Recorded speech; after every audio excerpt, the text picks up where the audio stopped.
ये तुम्हारी मोटी बुद्धि से कुछ नहीं समझता। फिर बुद्धि सूक्ष्म कैसे हो सकती? गुरु की सेवा करो। समझे क्या?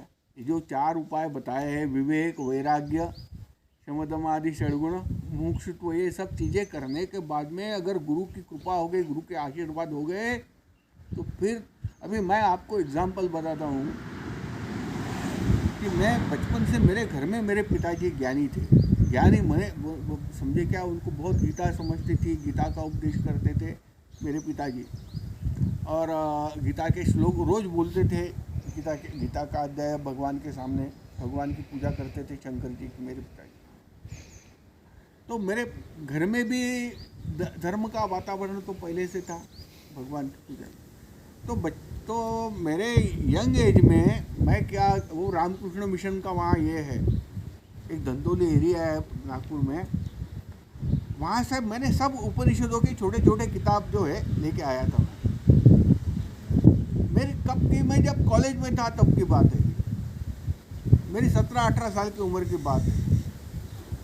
और मैंने बहुत उपनिषद पढ़ा और मेरे को कुछ भी नहीं समझा, कभी नहीं समझा, कोई मतलब ही नहीं समझा है उसका क्या होता है, ये क्या लिखा है, क्यों लिखा है, उसका कुछ नहीं। बस स्टोरियाँ रहती थी तो स्टोरी पढ़ लेता था, बाकी स्टोरी का कोई मतलब तो समझता नहीं था। फिर मैं बड़ा हो गया, मैं नाना महाराज तराणीकर के पास भी गया, फिर भी मैंने उपनिषद पढ़े, फिर भी मेरे को कुछ नहीं समझा। और वो देखो, जब से मैं खप्ती बाबा की सेवा में लग गया,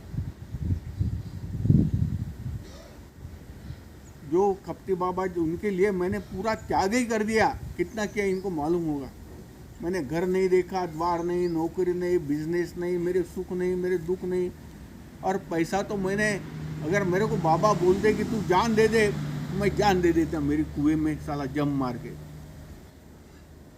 अब देखो, हमने जब हमारे गुरु को शरणागति और ये सब हमारे गुरु के लिए क्या नहीं किया हमने, ये सब बताएंगे, आप वहाँ जाओ तो ये सब लोग बताएंगे, मैं क्या बताऊँ। तो उसके बाद में देखो कैसे चमत्कार हो गया। ये हमारी बुद्धि जो उसमें लगती थी कि अरे मेरे प्रॉपर्टी है, उसको बेचूंगा तो थोड़ा सा एक वो ले लूँगा, 2-4 एकड़ 5-10 बीघा कोई ज़मीन ले लूँगा, आश्रम बनाऊँगा, ये करूँगा, वो बेकार अकल जो मेरी चलती थी, वह पूरी बाबा की चरणों में लग जाने से, सब विचार मेरी खोपड़ी बंद हो जाने से मेरी बुद्धि सूक्ष्म हो गई। जैसे एक कुआं है, एक कुएं को अपन ने 10 मोटर लगा दी, छोटी छोटी आधा हॉर्स पावर की मोटर लगा दी, तो इतनी धारा तो निकलेंगे पूरे 10 में से? नहीं निकलेंगे, 10 पाइप में से इतनी धारा निकलेगी, बराबर है। बस उसकी ताकत उतनी, इतनी सी धारा। अब तुम आधा हॉर्स पावर की मोटर लगा के इतनी बड़ी तो धारा नहीं निकलेगी नहीं निकलेगी। और उसके जगह वो कुएं के ऊपर आप 10 हॉर्स पावर की मोटर लगा दो तो कितनी बड़ी निकलेगी भाई, कितनी बड़ी, इतनी बड़ी धारा निकलेगी, बराबर है। तो जैसा डिस्ट्रीब्यूशन हो गया, आपके विचार इधर भी लगे हुए, उधर भी संसार में लगे हुए, पैसे में लगे हुए, फैमिली में लगे हुए, प्रॉपर्टी में लगे हुए, तबीयत में लगे हुए, मेरे कोई गेस्ट है, मेरे कोई फ्रेंड है, मेरे कोई फलाना है, मेरे बच्चे हैं, इसमें लगे हुए हैं, तो उसमें उतनी ताकत है ही नहीं तुम्हारे विचारों में कि तुम परमात्मा को समझ सको। वो सब बंद हो जाएंगे, 10 पाइप तुम्हारे, और एक हो जाएगा, एकाग्र चित्त जहाँ हो जाएगा, तुम्हारा कॉन्सेंट्रेशन ऑफ माइंड हो जाएगा, फिर 10 हॉर्स पावर की मोटर लग जाएगी, तो ये बड़ा उसका फोर्स रहेगा, तब जाके परमात्मा को, तब तुम्हारा चित्त जो है शुद्ध हो जाएगा। चित्त शुद्ध के बाद में जो है तुम्हारी बुद्धि सूक्ष्म हो जाएगी, फिर तो तुम्हारे गुरु के आशीर्वाद से ही तुम ये चीज़ें समझने लगोगे कि यह कुछ है ही नहीं, ये सब तुम्हारे अकल की, तुम्हारे मन की निर्मित है। कितना लिखा है उसके बारे में मेरे किताबों में, मेरे लिख कर पढ़ो तुम, कितना मेरा एक लेख पढ़ोगे ना, आर्टिकल पढ़ोगे ना, तो उसमें पूरा ज्ञान ही भरा हुआ है ना जी। पर पढ़ने वाले कोई नहीं, मैं क्या करूं उसके लिए, मैं क्या कर सकता हूँ। मैंने देखो ऐसा नहीं है कि हम गुरु होने के बाद में हम कोई कंजूस नहीं है कि हम कोई किसी को ज्ञान नहीं देते। हम जानते तो अपने पास में रख लिए हमने और बांटते नहीं, ऐसी बात नहीं है। हमने सब रेडीमेड बना के रख दिया सबके लिए।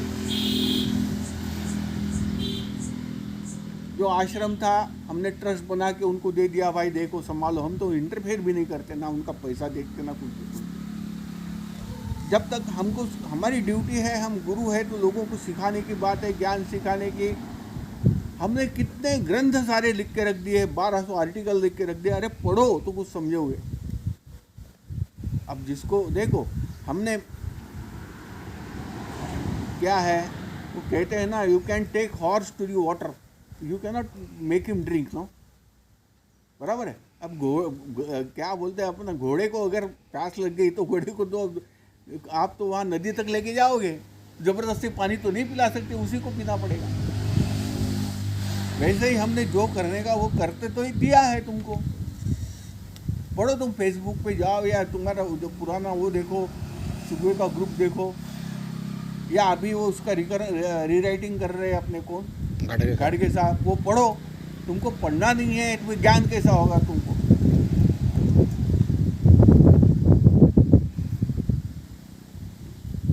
क्योंकि यहाँ तो श्रवण मनन निधि ध्यासन है। एक तो तुमको गुरु सिखाएंगे या गुरु की लिखी हुई बातें ये पढ़ो, गुरु को लिखा हुआ जो ज्ञान है उसको पढ़ो, उसको समझो। अगर नहीं समझता तो गुरु क्लियर करेंगे उसको। पर आप बोलेंगे कुछ नहीं, मैं गुरु के साथ रहूँगा और मुझे ज्ञान हो जाना चाहिए, ऐसे तो होता नहीं है। घोड़े को ही पानी पीना पड़ेगा, है ना। अब महाराज ने क्या किया, सत्य बात बताओ मैं आपको, तो आपको तो विश्वास नहीं होगा। अरे हमको कोई खप्ती बाबा ने कोई उपनिषद पढ़ा है क्या, कोई वेद पढ़ा है क्या, कोई गीता पढ़ा है क्या? अरे वाह,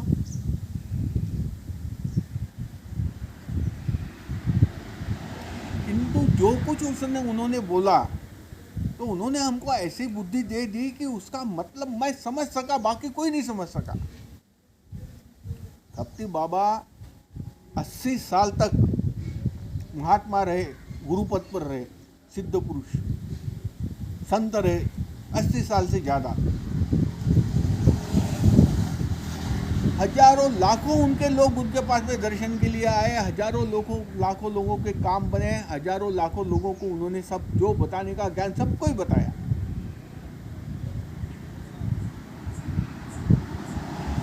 पर इतना सब होने के बाद भी कोई भी खप्ती बाबा का शिष्य गुरु पद पर नहीं पहुंचा। सोच लगा रहे वो, एक भी नहीं, लाखों में से।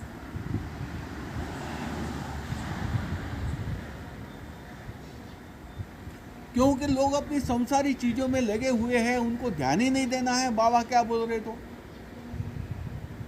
अच्छा, मैं तो जिज्ञासु था, मुझे जानना था कि गुरु क्या जानते वो मैं जानूंगा। मैं खप्ती बाबा को जो समझता वो मैं सब समझूंगा, मुझे क्यों नहीं समझता।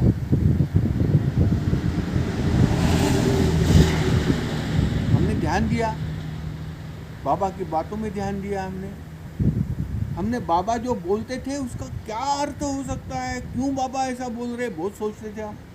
कभी कभी उसमें दिन निकल जाते थे हमारे। अब बाबा कभी कभी वो भगवान को भी गालियां दे देते थे। और बाबा क्यों गालियां दे रहे भगवान को? अरे गुरु तो भगवान के पास पहुंचाता है भक्तों को, तो गुरु बाबा गुरु होने के बाद क्यों? तो ये सब चीज़ें हमने सोच सोच कर बाबा की जो बातें थी उसका मतलब गहराई तक जाके उसका मतलब निकाल के, उसी समय हमने किताबें इतनी पढ़ी, बड़े बड़े ग्रंथ तब हमने पढ़, उपनिषदों के और फिर जो पूरे अद्वैत विज्ञान के जो है पूरे ग्रंथ पढ़े। तो मेहनत तो आपको करनी पड़ेगी। आपको तो मज़े लेने हैं, संसार के ऐश करना है, तो काय का ज्ञान होगा आपको? आपको अगर मज़े लेने हैं तो फिर ज्ञान नहीं। यहाँ तो सर्वसंग परित्याग करना पड़ता है। ना खाने की फिक्र, साला क्या मेरे को थाली में परोस रहे मेरे को नहीं मालूम, ना कपड़ों की फिक्र, ना कोई चीज़ की फिक्र। एक ही ध्यान लगा रहना कि भाई मुझे वो चीज़ जो है सिद्ध करने की है, मुझे वो प्राप्त करने का है, बस। मैं कहाँ रहता हूँ, क्या करता हूँ, साला मैं यहाँ, उससे कोई मतलब ही नहीं है। और उसके बारे में सोचेंगे तो कभी ज्ञान क्या कुछ नहीं मिलेगा तुमको। वही मिलेगा जो जो सांसारिक है, वो बेचारा वो कर लेता है, शादी वादी कर लेता है और बच्चों के पीछे अपनी ज़िंदगी बर्बाद कर देता है। बच्चे और उसकी औरत और बच्चे, उनका कल्याण करो, उसके जीवन में है क्या? पहले तो शादी के लिए वो कर रहा था, तड़पता था, मेरी शादी होना चाहिए, मेरी शादी होना चाहिए, मेरे को सुख मिलना चाहिए, मज़ा आना चाहिए। ले ली मज़ा आप उसने, शादी की मज़ा। अब हो गए बच्चे, अब बच्चे हो गए तो साला बच्चों का पालन पोषण करो, उनका बराबर है। तो पैसा कमाओ, पैसा फोकट में थोड़ी होता है शादी करना। आ गया संसार पीछे, फिर उसी में वो पागल हो जाता है, वही करते रहता है, जिंदगी उसी में बिता के मर जाता है। वैसे ही वो सन्यासी है, वो क्या करता है? उसको ये सब चीज़ें नहीं चाहिए, उसको औरत नहीं चाहिए, उसको बच्चे नहीं चाहिए, उसको लाइबिलिटी, किंतु मजा करना है, ऐश तो करना है उसको। जो है ये संसार का आनंद और सुख तो लेना है, पर जिम्मेवारी नहीं लेना। तो वो बन गया सन्यासी, भगवे कपड़े पहन लिए। अब उसको तो वो चाहिए, उसके बिगड़ नहीं होता उसका, तो पागल बन के हो जाता है। वो धुआं ले लेता है, पागल बन जाता है, उसको मजा आता है, नशा एंजॉय करता है वो। तो कोई उसमें एंजॉय करता है, कोई लौंडियों के पीछे, लड़कियों के पीछे बढ़ जाता है, कोई पैसों के बड़े बड़े आश्रम बना लिए। क्या है भाई, सन्यासी है, क्या किया? अरे आश्रम बनाया यार, सबको खाना मिलता है वहाँ, सबको ये मिलता है, सबको।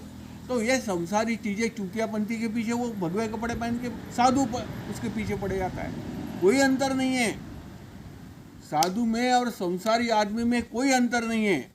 साधु दुनिया को उल्लू बनाता है, उसको जिम्मेवारी नहीं चाहिए, बच्चों की, औरत की जिम्मेवारी नहीं चाहिए, इसलिए बन गया साधु, लोगों को उल्लू बनाने के लिए। उसको एंजॉयमेंट चाहिए विदाउट जवाबदारी। वो बेचारा संसारी है, जब जिम्मेवारी लेता है, बराबर है। अच्छा, वो बहुत से ऐसा है, वो संसारी तो 2 पैसे कमाता है बेचारा, उसमें से भी गरीबों को दान कर देता है, भगवान को देता है, गुरु को दक्षिणा देता है, सबका पेट भरता है वो संसारी आदमी। ये तो चोर इतना बदमाश है ये साधु कि लोगों को लूट के अपना पेट भरता, अपनी प्रॉपर्टी बनाता। क्या है साधु में? उसको बिगर जिम्मेवारी के एंजॉयमेंट, उसका नाम है साधु। अब उसमें बहुत ही कम लोग रहते हैं कि जिन्होंने भगवा पहन के भी वो त्यागमय जीवन जो है जीते हैं, सही में परमात्मा को प्राप्त करने के लिए ही उन्होंने संन्यास लिया है। ऐसे बहुत कम है, उंगलियों में गिनने लायक है। बाकी लोगों को तो अपना बड़ा बड़ा नाम चाहिए, बड़े बड़े आश्रम चाहिए, बहुत उनको जो है चेले चपाटे चाहिए, लाखों में हजारों में। अभी क्या व्याख्या हो गई है, कौन है बड़ा संत? ज़्यादा पैसा जिसके पास है वो बड़ा संत, ज़्यादा आश्रम है वो बड़ा संत, ज़्यादा चेले चपाटे बड़ा संत, जो अमेरिका के प्रेसिडेंट को मिल के आता है वो बड़ा संत। अरे जिसको ज्ञान है उसको, किसी को ज्ञान है या नहीं है ये भी तो लोगों को नहीं समझता, साधुओं को भी नहीं समझता। इतने साधु लोग हैं, कोई साधु बता सकता कि ये ज्ञानी या अज्ञानी है करके? लोग तो बाहरी चीज़ों पे जाते हैं बेचारे, देखते कि अरे इसने तो जटा बढ़ा ली, दाढ़ी बढ़ा लिए है, माला पहने हैं, और क्या है, कमंडलू है हाथ में, और डंडा है, और फलाना है। सब चूतियापंथी, कोई फर्क नहीं है। सिर्फ एक है कि वो लोगों को लूटता है भगवे कपड़े पहन के, ये बेचारा जो है, और अपने सुख के लिए ही वो सन्यासी बना है, अपने खुशियों के लिए, एंजॉय करने के लिए। वो परमात्मा के लिए सन्यासी नहीं बना। कितने बने मेरे को बताओ? तुम इतने बड़े अखाड़े के मेंबर हो, कितने अखाड़े के लोग परमात्मा की प्राप्ति के लिए सन्यासी बने, बताओ ना मेरे को। ज़्यादा लोग हैं। हाँ, ज़्यादा लोग हैं, नहीं बनते। और जिसको मन में वो है, तड़प है, यार मेरे को बार बार ये जिंदगी नहीं मिलेगी, बार बार आदमी का जन्म मेरे को नहीं मिलेगा। अब मरने के बाद क्या मालूम साला पुनर्जन्म है भी या नहीं भी। अगर है तो फिर कुत्ता बनूंगा या बिल्ली बनूंगा और क्या बनूंगा मुझे नहीं मालूम यार। बस सुना है सब ये जो है ईश्वर ने बनाया हुआ संसार है, सब सुख दुख परमात्मा देता है, सब पर। अरे तो वो कौन है उसका मैं कम से कम ये जन्म में, जब तक इंसान का जन्म है, मेरा सांस मेरी चालू है, मैं दर्शन तो कर लूँ उसके, समझ तो लूँ उसको।